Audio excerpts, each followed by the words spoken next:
Nope, your eyes are not deceiving you. The title of today's video is absolutely 100% all about why Disney World may continue to get a break in the major crowds department in 2024 and how it's going to impact the way you travel, for better or for worse.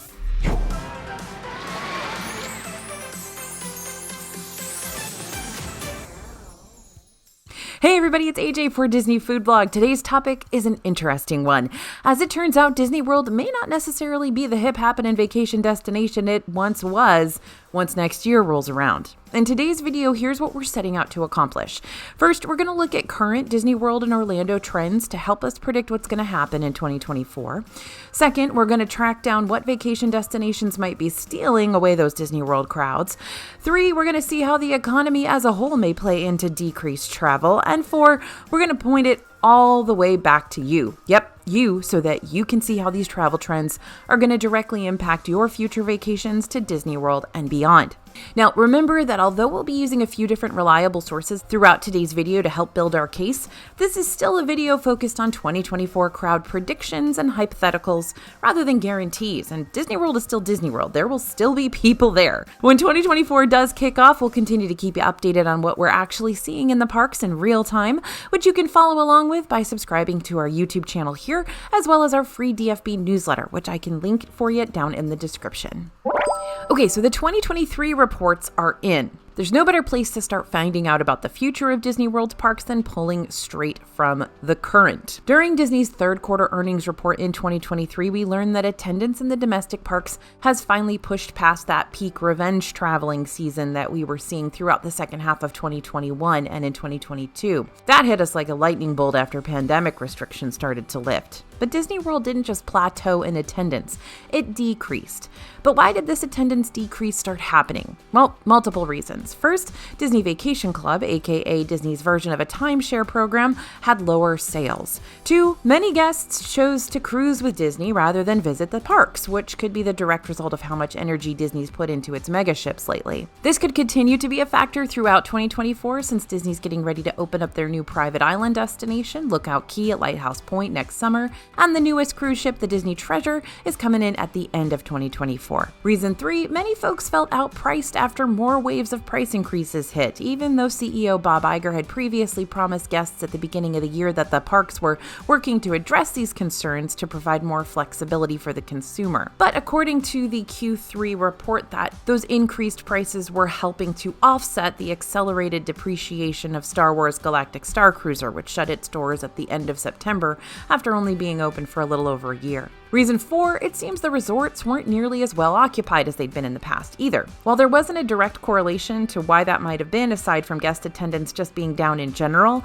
it's no secret that even the cheapest of the Disney World resorts can still be very expensive, with their value standard hotel rooms pushing $200 plus per night during those peak travel seasons. There's also been a lot of construction happening around those major deluxe resorts like the Polynesian Village Resort and Grand Floridian and Beach Club and Boardwalk. And while these renovations are leading to improved hotel conditions overall, it did mean that many of these weren't quite as appealing to stay in 2023. Some of the rooms were getting those renovations. And since there are still more construction projects happening at the resorts in 2024, we could see that decreased interest trend bleed into this year as well. Even during this most recent quarterly earnings report, Iger admitted that Disney World in 2023 has had a tough comparison to the prior year. So with all that being said, is Disney World going to see more tough comparisons to come? Now, that 2022 to 2023 tough comparison is being blamed a lot on the 50th anniversary kind of winding down, but they did say in that earnings call that they're going to continue to see that sort of decreased interest into 2024. Now, last year, the DFB team and I made a very similar video to this one discussing why we might potentially see an empty Disney World during the summer. And sure enough, that's what happened. Summer attendance was down. And while you might not have noticed it directly if you were in the parks yourself this summer, since an emptier Disney park doesn't ever equate to being a ghost town by any means, Disney's quarterly reports illustrate just how drastic this drop actually was. While quarter 2 showed around a 5% drop in attendance since the beginning of 2023, quarter 3 plummeted to a 23% 33% drop in attendance. Now, as much as I'd love to tell you we're all just a bunch of clairvoyants over here using our powers for the greater good, the team and I were able to come to this early conclusion based off of travel trends and news reports and unpopular decisions on Disney's end that drove guests away from the parks, like two of the same magnet poles repelling each other. But can we make those same predictions for 2024? Maybe. First off, as I mentioned in the previous point, price increases don't seem to be slowing down all that much. Just this past October, we saw hundreds of cost spikes happen across the Disney World restaurants and theme park parking and Memory Maker add-ons and annual passes. And while these increases only appeared to be a few dollars extra tacked on to what we once had, keep in mind we're still talking about hundreds of price increases here. So hundreds of little price spikes here and there can still do a lot of damage to your vacation budget. Price increases around the beginning of the year and toward the end of the year tend to be a trend for Disney World, since we've seen these skyrocketing costs bump up prices time and again for literally years now around these exact same time frames, and history does repeat itself. So we expect to see these increases happen again in 2024 as well. But it's not just Disney that's seeing a pretty steady pattern of travel price increases. Price increases are impacting general travel expenses too. Currently, airline ticket prices are up 25%, outpacing inflation. But because travel demand is still so high, with the surveys showing that airline and travel agency purchases have gone up by 60% year over year, the price spikes will more than likely not be seeing much relief, if any, in 2024.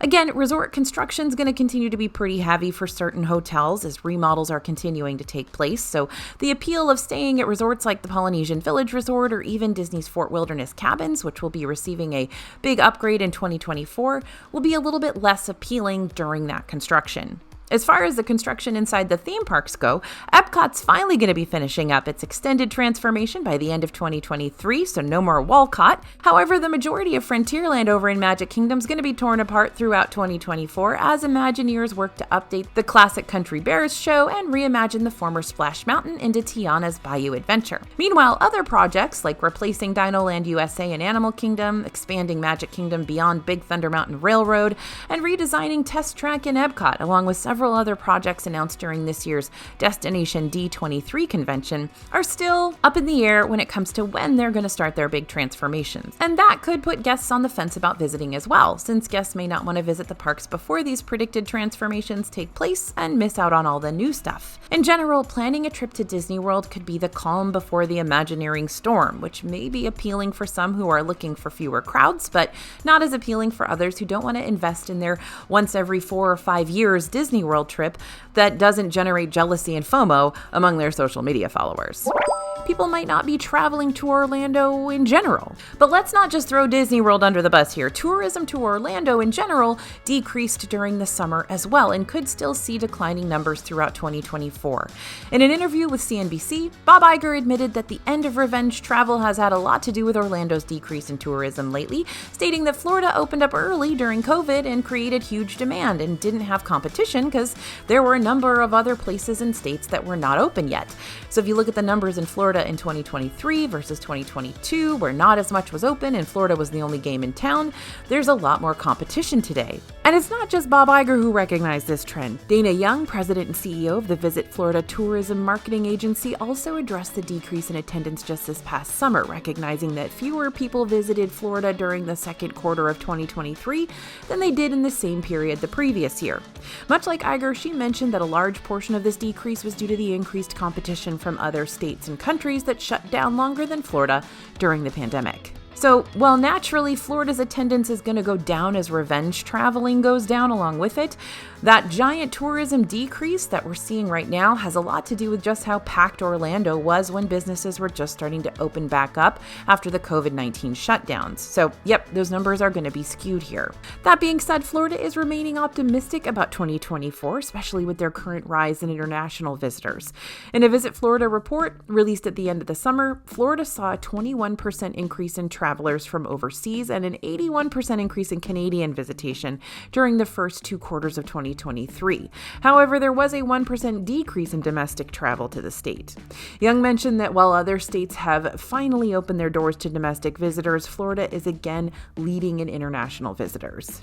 However, since many folks did use Orlando as a vacation point while most of the world was still slowly creeping out of quarantine, including Disney World sibling parks out in Anaheim, California, which continued to stay closed for an entire year, travelers may not be as willing to return to the Orlando area now that more choices have opened up to them worldwide. Not to mention, it's not just Disney World that future guests are waiting to visit after more attractions and experiences are added to the parks. It's other Orlando theme parks too. Legoland is planning on expanding later in 2024 with a new Sea Life attraction and Lego Ferrari build and race experience. SeaWorld's going to be opening their new family coaster, Penguin Trek, later in 2024, and Universal Orlando is getting ready to open their third theme park gate, Epic Universe, in 2025. While a 2024 Orlando vacation may give guests some of these new experiences, an Orlando vacation in 2025 or even 2026 will definitely guarantee that these new experiences will be available once they arrive.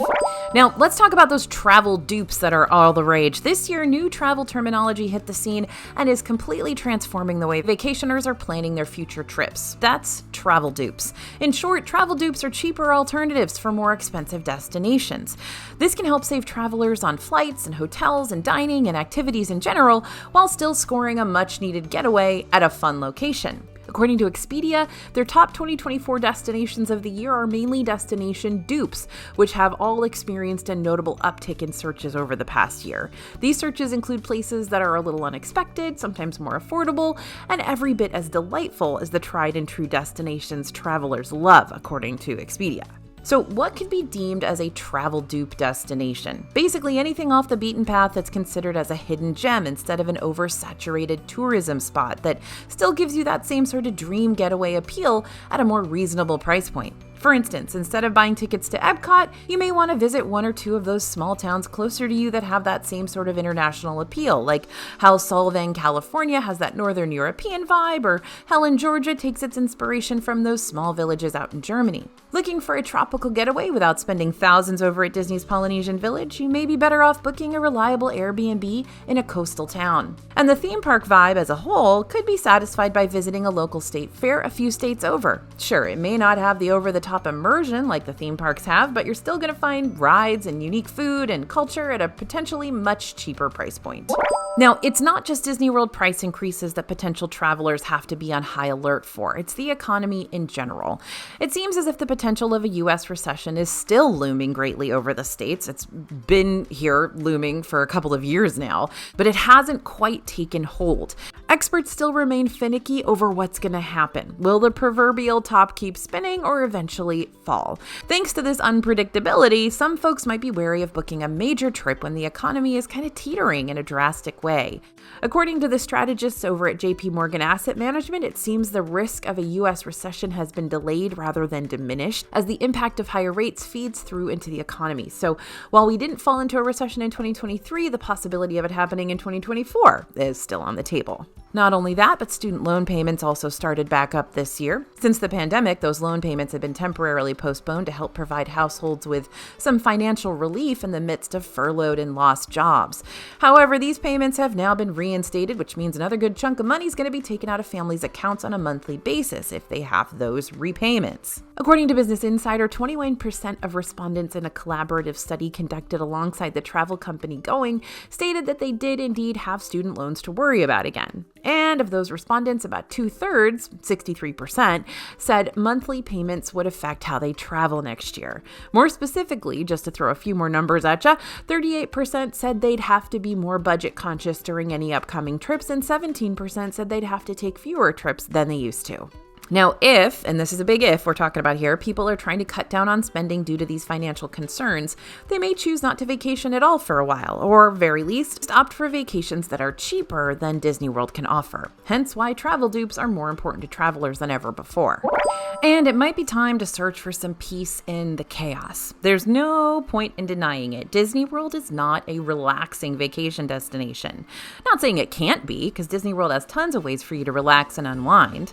Getting massages, or getting a drink over at Nomad Lounge, or even just plopping down in a hammock at Disney's Caribbean Beach Resort. But if you're planning on really hitting up the parks to their fullest and getting your money's worth, you're looking at back-to-back days of intense walking, waiting in line, sweltering heat, budgeting, and snagging popular dining reservations before they're all taken up. It's one of those vacations where you're going to need a vacation after your vacation. According to PR Newswire, it seems that vacations focused around the grind are not really going to be nearly as popular in 2024. In fact, it seems that in a world where folks are being pelted with stress and anxiety on the daily, future travelers will be looking toward vacation destinations that focus heavily on taking it easy, with 49% of travelers planning laid-back trips focused all around relaxation. During a study done by Hilton at Ipsos, research illustrated that travelers of all ages are currently saying that their number one reason to travel in 2024 will be to rest and recharge.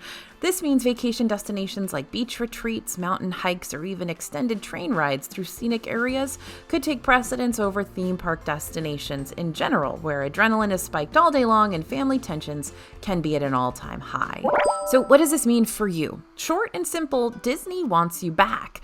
During Disney's most recent earnings call, Iger noted that Disney is getting ready to push past this necessary stage of fixing things and instead is about ready to start building things again, company-wide.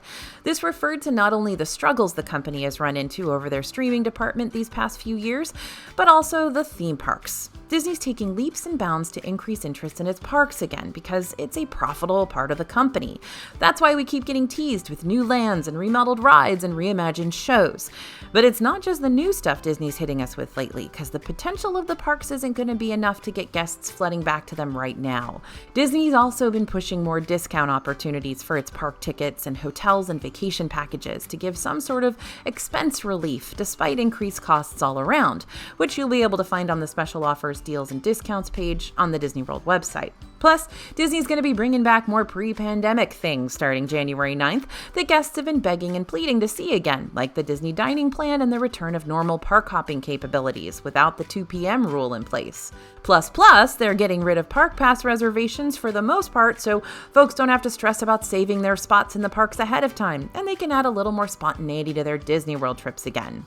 Disney also wants to give us more of a sense of normality when it comes to the way we use Lightning Lanes and Disney Genie Plus, without taking away the price tag, of course. For next year, Disney's mentioned that they're working on a way we can actually pre-select a certain number of Lightning Lanes before our trip, a la FastPass Plus, so that we don't have to waste all our energy in the parks focusing on our phones and stressing over certain Lightning Lanes booking up the day of our visit before we get the chance to use them ourselves. We don't have a whole lot of extra details about that spruced up service just yet, but we'll make sure to fill you in once we do. In general, Disney's trying to regain the appeal of their parks, not just for the remainder of 2023, but on into 2024, when they know certain factors will be working against them.